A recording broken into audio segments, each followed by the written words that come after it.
Have you ever wondered how many ruby treasures from Queen Elizabeth II's collection you truly know? Beyond the inherited and gifted pieces, the Queen made some extraordinary additions herself, predominantly featuring rubies. Surprisingly, the pieces personally commissioned by the Queen have stirred quite a bit of controversy. Why did Queen Elizabeth focus on rubies for her additions?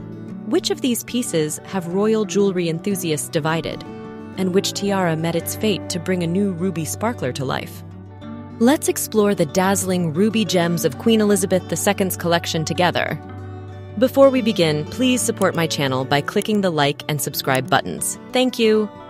Rubies are known for their vibrant red color and are considered some of the most valuable and rare gemstones in the world. A ruby symbolizes passion, energy, love, and fire. This gemstone is often associated with strength, vitality, and a sense of confidence. Rubies play a significant role in the British royal family's jewelry collection, with many of these precious stones possessing rich history and symbolism. Of course, I want to start with the most iconic set of British royalty, the Oriental Circlet and Crown rubies. This elegant piece of jewelry, adorned with large rubies and diamonds, was a heartfelt gift from Prince Albert to his beloved wife, Queen Victoria. Albert took a leading role in its design, drawing inspiration from the Indian jewelry showcased at the Great Exhibition of 1851. He envisioned a circlet featuring Mughal arches, a prominent feature of Indian architecture from past centuries. Using Albert's design, Gerard crafted the new Oriental Circlet in 1853. The frame is made of gold, and it was set with diamonds and opals, which were among Albert's favorite gemstones. This exquisite creation became even more magnificent in 1854 when Victoria and Albert purchased a suite of diamond and opal jewels from Gerard to complement the tiara. This suite included a necklace, a pair of earrings, and a brooch, all designed to enhance the tiara's intricate arches and sparkling lotus flowers. Upon Queen Victoria's death in January 1901, her will designated the Oriental Circlet and its accompanying opal and diamond jewels as heirlooms of the crown. She stipulated that these treasures should be used by reigning queens and consorts, ensuring their legacy would continue through the generations. When the opal suite passed to Queen Alexandra, she decided to make a significant change. On April 27, 1902, she replaced the opals with rubies. These rubies were taken from a necklace given to Queen Victoria by Sir Jung Bahadur in 1876. Queen Mary continued this transformation by having the opals in the brooch replaced with rubies to match the rest of the set. She is famously depicted wearing this brooch in a portrait by David Jagger. While Queen Alexandra and Queen Mary were not often seen wearing the crown rubies, they became a favorite of Queen Elizabeth, the Queen Mother. Queen Elizabeth II allowed her mother to retain the crown rubies after her accession. She never asked for the Oriental Circlet tiara or the other jewels, saying, "Mummy will give them back." Eventually, the Queen wore the Oriental Circlet tiara for the first and only time at a banquet in Malta in 2006. However, Elizabeth II wore other rubies from the set more often. For example, in 2008, she wore the necklace and earrings from the crown rubies for the first time at a state banquet for the French president. 2 years later, the Queen wore the crown ruby earrings on Garter Day. In the same year, she donned the ruby earrings and necklace during a state visit to Oman. In 2015, the Queen wore the crown ruby necklace, brooch, and earrings with the Girls of Great Britain and Ireland tiara on a state visit to Germany. Since Queen Elizabeth II allowed her mother to retain the Oriental Circlet, which she had grown so fond of, the new queen found herself without a ruby tiara upon ascending the throne. By the early 1970s, Queen Elizabeth II had a collection of diadems featuring various colorful gemstones, but she still lacked a sparkler with rubies. After all, red is one of the national colors of more than one country in the United Kingdom, as well as many other countries around the world. Therefore, it was important to have a red tiara that could be paired with order sashes and other decorations.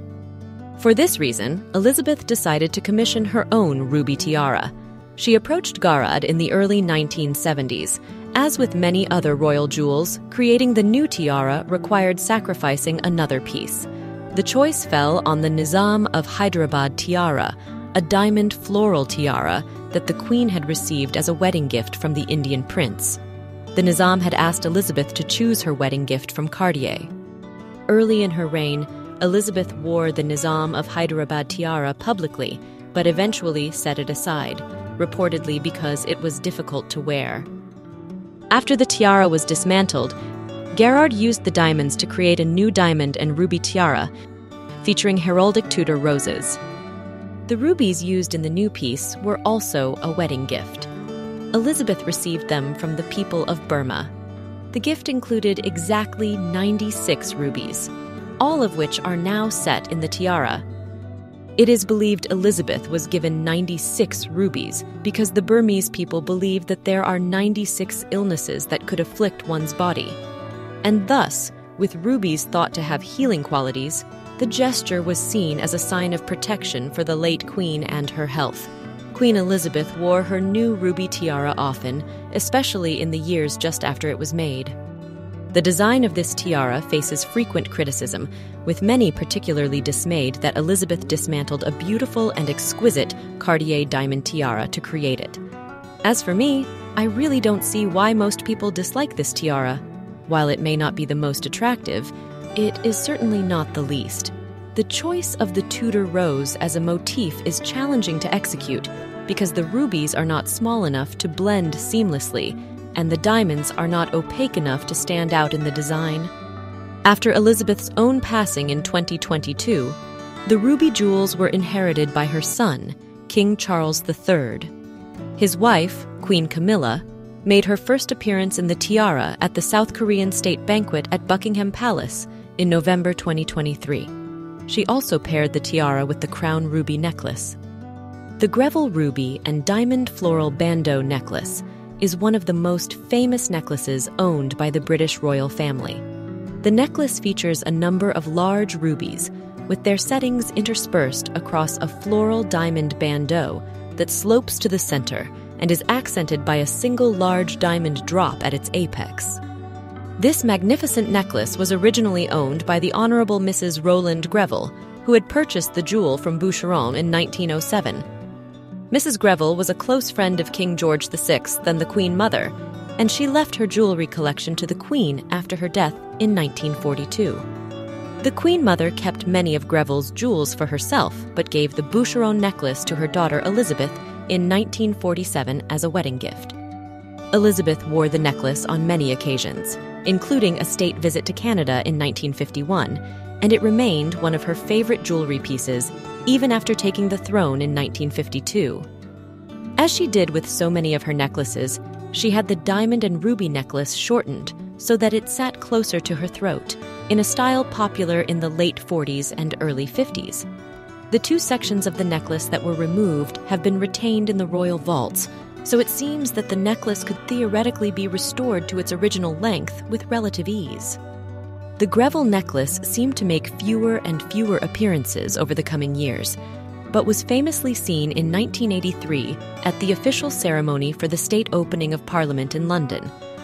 The necklace appeared one more time for an official portrait in 1987, and then was not seen again by the public until 2017, when it was worn by Catherine, Princess of Wales, for a state banquet held by King Felipe and Queen Letizia of Spain. The following year, in 2018, Queen Elizabeth wore the ruby necklace in public for the first time since 1987 for the Commonwealth dinner at Buckingham Palace. Prior to commissioning the creation of the Burmese ruby tiara, Queen Elizabeth II expressed a desire to enlarge her collection of ruby necklaces. It appears that the Greville ruby necklace, despite modifications, remained somewhat cumbersome to wear, prompting the Queen to seek a more comfortable piece. In 1964, she purchased the bearing necklace. Crafted from diamonds and flat-cut rubies, the necklace features 3 prominent pendant stones, which the royal collection suggests were likely originally fashioned as earrings. Ultimately, following the creation of the Burmese ruby tiara in the 1970s, the piece became a frequent accompaniment to the bearing necklace. The Queen has also chosen to pair the bearing necklace with the Girls of Great Britain and Ireland tiara and Queen Mary's fringe tiara. Intriguingly, when the Queen ultimately decided to wear the Oriental circlet tiara, a piece her mother had almost invariably worn with the crown rubies, she opted to wear it with the bearing necklace. However, the bearing necklace does not receive universal acclaim among royal jewelry enthusiasts. Many perceive it as lacking in comparison to the brilliance of the crown rubies. Some aficionados have proposed various modifications to the necklace, such as transforming the central diamond element into a brooch, repurposing the side pendants as earrings, and streamlining the overall design by reducing the length of the necklace and eliminating extraneous components. What about you? Would you make changes to the necklace or leave it as it is? Another contemporary ruby necklace in the late Queen Elizabeth II's collection, one that sparked debate, is the Qatari rubies. This set became a part of the Queen's jewelry collection in the mid-1980s. Leslie Field writes, "During a state visit to England in 1985, the Emir of Qatar presented the Queen with a diamond swag necklace featuring 2 prominent rubies as its centerpiece.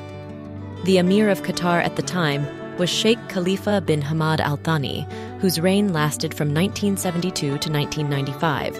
A matching pair of earrings accompanied the necklace. The Queen started wearing the demi-parure, characterized by cabochon rubies nestled among diamond floral and festoon patterns set in yellow gold, soon after receiving the generous gift. Another significant ruby jewelry piece that cannot be left out is Queen Mary's ruby cluster earrings. Queen Mary was known for designing and redesigning her own jewels, but this pair of earrings wasn't made at her commission.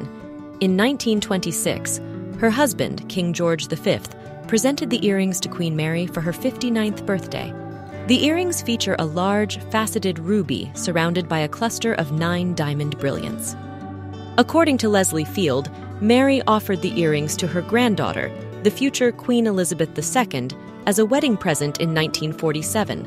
The Queen wore them throughout her reign, even though she had several other pairs of ruby earrings of a similar size and design. The earrings were also often worn with various tiaras from the Queen's collection. In 2008, she paired them with the Burmese ruby tiara.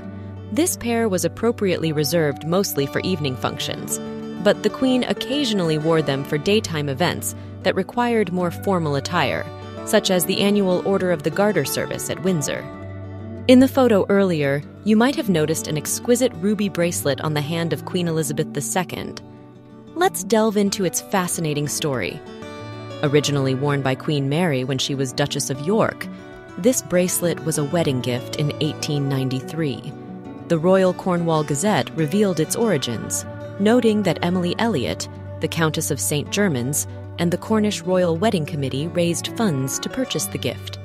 They selected a diamond and ruby bracelet, crafted by the London jewelry firm Carrington.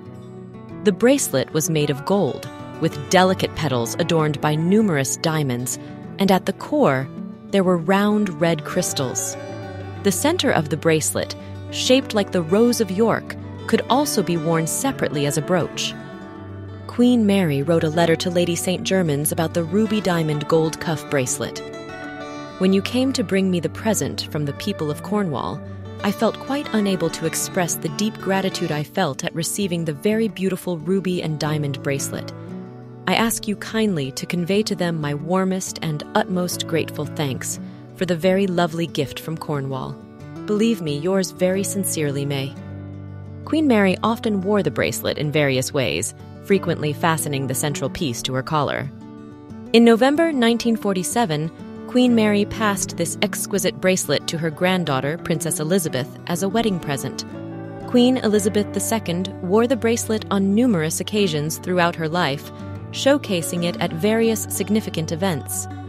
Unfortunately, I haven't been able to uncover the origin story of another ruby bracelet that appears in some photographs. Made of 8 oblong diamond plaques that are accentuated with rubies, this piece is inspired by Art Deco. She can be seen wearing it on several formal occasions, with her 1967 visit to Malta being the first time it appeared. You can also find many ruby brooches in Queen Elizabeth II's jewelry box. If you're interested, I can do an additional video about them. Just let me know in the comments. Thank you for watching this video. Share your impressions in the comments and support my channel by subscribing and liking. Thank you.